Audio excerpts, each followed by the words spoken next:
రైతు మిత్రులకు నమస్కారం. దక్షిణ భారతదేశంలో ప్రముఖ వాణిజ్య పంటలలో వక్క ఒకటి.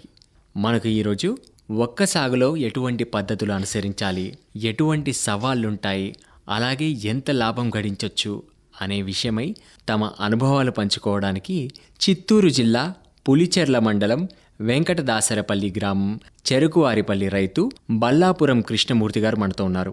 నమస్కారం సార్. నమస్కారం సార్, ముందుగా మన జిల్లాలో ఎక్కువగా ఈ మామిడి పంట కానీ లేదంటే ఇతర పండ్ల తోటలు కానీ ఎక్కువ గమనిస్తుంటాం. మరి మీకు ఎందుకు ఈ వక్క సాగు చేయాలనే ఆలోచన వచ్చింది? దీనికి అసలు కారణం ఏంటి? సార్, నేను బెంగళూరులో 15 సంవత్సరాలు ఉన్నాను సార్. అక్కడ నాకు దావణగిరి, చిత్రదుర్గ రైతులు కొందరు పరిచయం అయినారు. వాళ్ళ ఊరికి పోయినప్పుడు నేను గమనించిన విషయం ఏంటంటే, ఎక్కడ చూడు వాళ్ళు ఒక్క చెట్లే ఎక్కువ చేసింటారు. ఒక్క చెట్టు టెంకాయ చెట్టే. అప్పుడు వాళ్ళని అడిగిన, దీంట్లో ఆదాయం ఎట్లా అంటే, ఇట్లా అని బాగా మంచి ఆదాయం ఉంది, చేయొచ్చు అట్లా అన్నారు.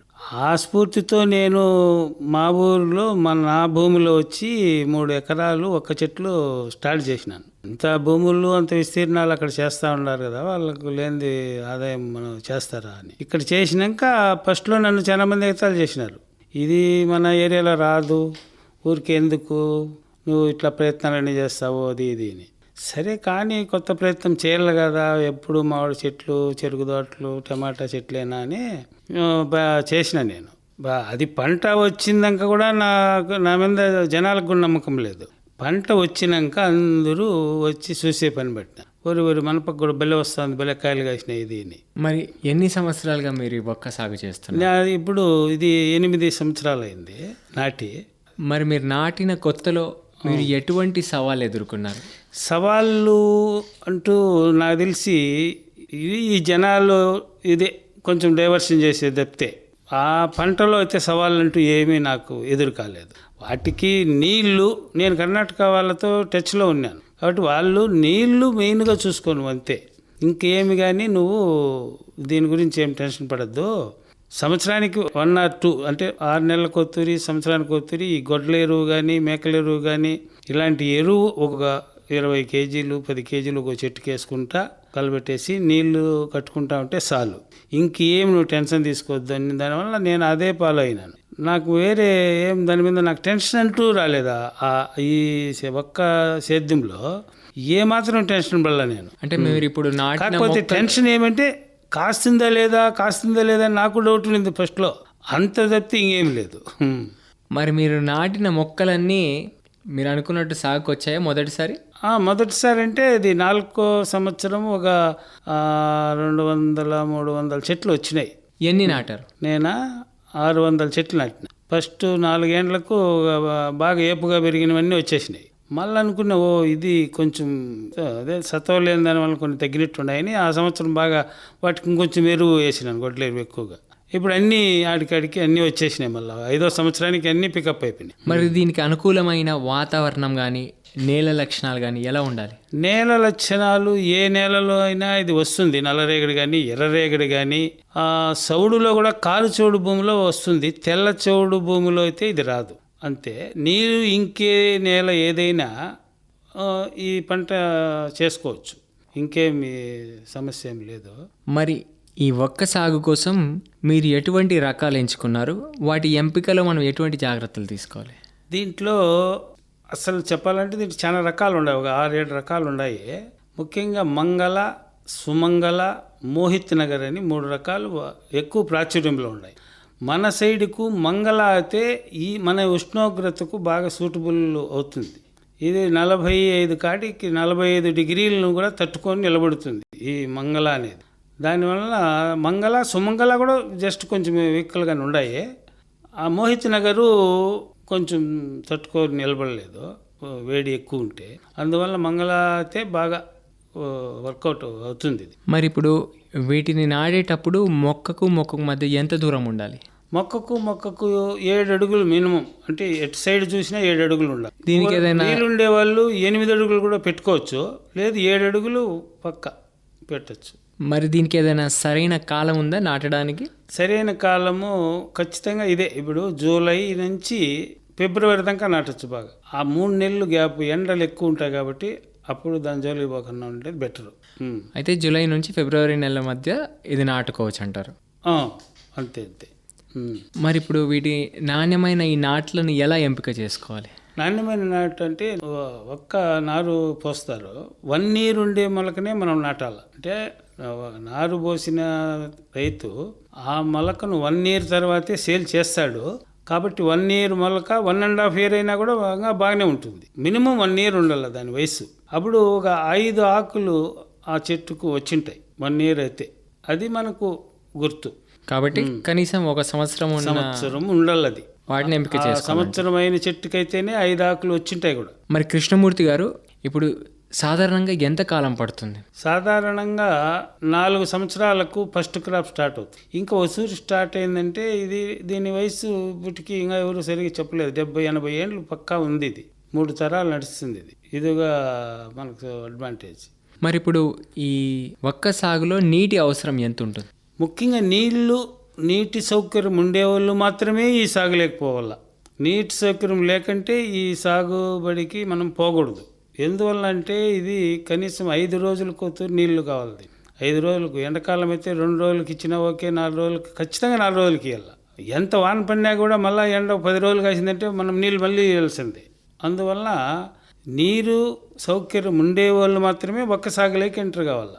మరి ఇందులో నీటి నిర్వహణ పద్ధతులు ఎలాంటివి పాటించాలి? ఎలాంటివి అంటే డ్రిప్ ఇరిగేషన్ చాలా ఉత్తమం.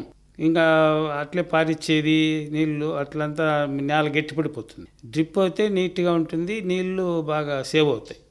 మరి ఎరువుల విషయంలో ఈ ఒక్క సాగులో ఎటువంటి జాగ్రత్తలు తీసుకోవాలి? ఎరువులు దీనికి ఏనాటి గవర్నమెంట్ అంటే రసాయన ఎరువులు దీని మీద మనం వాడకూడదు. పిచికారీ మందులు అసలు వాడకూడదు. ఓన్లీ ఆర్గానిక్లో గొడ్ల ఎరువు, కోళ్ళ ఎరువు, లేదు గొర్రె ఎరువులు ఇలాంటివి సంవత్సరానికి 2 తూర్లుగా వేసుకోవాలి. ఎక్కువగా దున్నేదానికి కూడా పోకూడదు. దున్నకాలు ట్రాక్టర్లతో లోతుగా దున్నకూడదు. రొటావేటర్ అని ఉంటుంది, రొటావేటర్తో దున్నితే సరిపోతుంది. దీని వేర్లు ఎక్కువ ఉంటాయి. నాగలేసి దున్నితే ఏరు తెగిపోతుంది. దానివల్ల రొటావేటర్తో అలా సంవత్సరానికి 2 తూర్లు రొటావేటర్ వేస్తే చాలు. మరి ఇందులో ఎటువంటి చీడపీడలు ఆశిస్తాయి ఒక్క సాగులో? నాకు తెలిసి ఇప్పటికి 8 ఏళ్లలో ఏ చీడ కానీ నేను గమనించలేదు, రాలేదు, చూడలేదు కూడా. అయితే కర్ణాటక పక్క అక్కడక్కడ కొన్ని చీడపీడలు వచ్చినాయని నాకు కొందరు వాళ్ళే చెప్పినారు. అయితే ఎందువల్ల మన పక్క ఏమాత్రం చీడపీడలు రాలేదంటే కారణం ఎవరంటే ఇది కొత్త పంట, ఇక్కడ ప్రయోగం మాదిరి ఉంది. ఆ పంటను ఆశించేటివి ఏవే కానీ మన పక్క లేవు. ఇది మెయిన్. మరి ఇప్పుడు ఒక్క సాగుకి ఇందాక మీరు అన్నారు దాదాపు 4 ఏళ్ళ సమయం పడుతుందని పంట చేతికి రావడానికి. మరి వీటి ప్రాసెసింగ్ అవి కూడా రైతులే చేసుకోవాలా? రైతు చేసుకుంటే ఇంకొక 10 రూపాయలు ఎక్కువ వస్తుంది. అట్లే ఇప్పుడు మామిడికాయలు మన వాళ్ళకి అందరికీ తెలుసు కాబట్టి మామిడికాయల మాదిరి చెట్ల మీదనే అమ్మేయచ్చు. మన దగ్గర ఒక 1000 చెట్టు నాటినాం మనం అంటే సేమ్ మామిడికాయలాగా వాళ్ళ కర్ణాటక వాళ్ళే వచ్చి చెట్ల మీదనే కొనుక్కొని కోసుకొని వాళ్ళు వెళ్ళిపోతారు. ఇదేం చాలా మార్కెటింగ్ చాలా ఈజీ సార్. ఇది ఇక్కడ ప్రతి ఒక్కరూ ఏమంటే మార్కెటింగ్ ఎట్లా అని ఉండాలి తప్పితే అసలు పంట పెడితే కదా నీకు మార్కెటింగ్ వచ్చేది. నీ దగ్గర ఒక్క ఉంది అంటే చాలామంది వస్తారు కొనేవాళ్ళు, మామిడికాయల మాదిరే కొంటారు. నువ్వేం చేయబెట్టే పని లేదు. మరి 1 ఎకరాకు ఎంత దిగుబడి వస్తుంది ఈ ఒక్క సాగులో? 1 ఎకరాకు అట్లీస్ట్ తక్కువ అన్నా కూడా 2.5 లక్షల ఆదాయం ఉంది సార్ ఈ 1 ఎకరాకు. ఈ ఆదాయం ఇట్లా ఎక్కువ ఎందుకు వస్తుంది అని చాలా మంది సందేహం కూడా ఉంది. అయితే ఇది చెట్లు ఎక్కువ. 1 ఎకరాకు 70 చెట్లు మామిడి చెట్లు అయితే ఇది 700 చెట్లు నాటుతాం. దానివల్ల చెట్టుకు మినిమం 400-500 ఆదాయం వచ్చినా కూడా ఇది ఆదాయము ఎక్కువగా ఉంది. ఇది తెలుసుకోవాలి రైతులు. మరి ఆదాయం ఎక్కువ ఉంది సరే, మరి ఇందులో పెట్టుబడి ఎంత? పెట్టుబడి చాలా తక్కువ ఉంటుంది సార్ దీంట్లో. పెట్టుబడి ఫస్ట్ నాటేటప్పుడు మాత్రం చెట్టు తెచ్చుకోవాలా, డ్రిప్ వేసుకోవాలా, అప్పుడు మాత్రం ఖర్చు ఉండొచ్చు. తర్వాత నీకు ఖర్చు పెద్దగా తెలియదు. వాళ్ళు ఇంట్లో వాళ్ళే కానీ ఎవరైనా 2 చేసేవాళ్ళు ఉంటే వేరే కూలి మనిషి అవసరం కూడా లేదు 2 ఎకరాలకైనా కూడా. మరి ప్రభుత్వం తరఫున ఈ ఒక్క సాగుకు ఏదన్నా చేయూత కానీ తోడ్పాటు కానీ ఉందా? ఇప్పటికైతే ఏం లేదు సార్. నేను అంతా ఇంటర్వ్యూలు ఇచ్చి చెప్పినాను ప్రభుత్వానికి. ఇప్పుడు దీన్ని చెప్పండి, మీరు తెలియచేయండి, దీనికి కూడా సబ్సిడీ ఇచ్చేటి కానీ ఆ మిషనరీ తెచ్చుకుంటేకి కానీ మొక్కలు నాటుకుంటేకి ఇమ్మని మీరు ప్రిపేర్ చేయండి అని చెప్పినాను. ఇంకా ప్రభుత్వం దాని మీద ఇది తీసుకోలేదు. చేస్తే మంచిది. దానికి కూడా డ్రిప్ ఇరిగేషన్ ఇస్తే కన్నా రైతుకు అసలు ఖర్చు ఉండదు. ఒక్కకు అంటే డ్రిప్ ఇరిగేషన్ ఇయ్యరు. మరి మొదటిసారి ఒక్క సాగు చేయాలనుకునే వారికి మీరు ఎటువంటి సలహాలు కానీ సూచనలు కానీ ఇస్తారు? అంటే ఒకేసారి వాళ్ళకున్న అన్ని ఎకరాల్లో ఒక్క సాగు చేయాలంటారా, లేదంటే మొదటిసారి కాబట్టి కొంత భూమిలో నాటుకొని తర్వాత ఆ విస్తీర్ణాన్ని పెంచుకుంటూ పోవాలంటారా? ఎలా చేస్తే బాగుందంటారు? ఏదైనా కొత్త పంటకు మనం పోతాన్నాము అంటే తక్కువ, మనకు 5 ఎకరాలు ఉంటే 1 ఎకరానో 1.5 ఎకరానో దీంట్లో పోవాలి. అప్పుడు అనుభవం ఆ మనిషికి తెలిసిపోతుంది ఆటోమేటిక్గా. దాంట్లో మనకేమొస్తుంది, దీంట్లో ఎంత ఇబ్బంది ఉంది. ఈ ఒక్క సాగు ఏమిటంటే ఎవరు చేసినా కానీ దీంట్లో అంతర పంటలు మెయిన్ 3 సంవత్సరాలు అంతర పంట చేయాలి. అంటే వేరే టమాటా నాటే రైతు ఒక చెట్లు నాటుకుని నాకేమొస్తుంది అనుకోకన్నా ఒక చెట్టు నాటి దాంట్లో నువ్వు మిరప, టమాటో, వంకాయ ఏదైనా నాటాలి కాదు, నాటాలి కూడా. అలా నాటకన్నా కూడా కానీ అంతర పంటగా ఆముదాలు, అవిసెలు, కందులు ఒక సాలన్నా వేయాలి దీంట్లో సెంటర్లో 7 అడుగుల మధ్యలో. వేరే సేద్యం కూడా ఏదైనా మడి తప్పితే ఏదైనా చేయొచ్చు దీంట్లో. కాబట్టి ఒక్క సాగుతో పాటు మనం ఈ అంతర పంటలు కూడా వేసుకుంటాం కాబట్టి ఆ 4 సంవత్సరాలు నీకు వేరే ఆదాయం ఆటోమేటిక్ వస్తూనే ఉంటుంది. అంటే వరి తప్పితే ఏదైనా చేయొచ్చు. దానికి షేడ్ కావాలి కాబట్టి నీకు ఆటోమేటిక్గా నువ్వు చేస్తే దానికి షేడ్ వస్తుంది. నువ్వేమి చేయకన్నా కూడా నువ్వు ఆముదాలు, అవిసెలు ఇవి కూడా వేయాల్సిందే, నీకు తప్పదు. దాని బదులు ఇది మిరప, టమాటాలో నాటుకుంటే ఓకే, అయిపోయింది.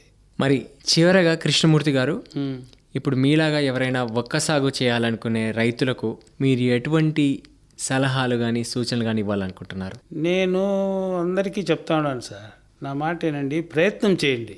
రైతు ఎప్పుడు చాలా ప్రయత్నాలు చేస్తూ ఉంటాడు. ఒక్క అర్ధ ఎకరాలో 1 ఎకరా లోపలనే మీరు ప్రయత్నం చేయండి. మీకు అప్పుడే దాని గురించి తెలిసిపోతుంది. ఆ తర్వాత మీరు 10 ఎకరాలు 20 ఎకరాలు కూడా చేసేదానికి మీకు ఐడియా వస్తుంది, చేస్తారు, బాగుపడతారు. దానివల్ల ఇది వాణిజ్య పంట, ఇది సేల్స్ ఉంది, ఎప్పటికే కానీ మార్కెట్ పడదు.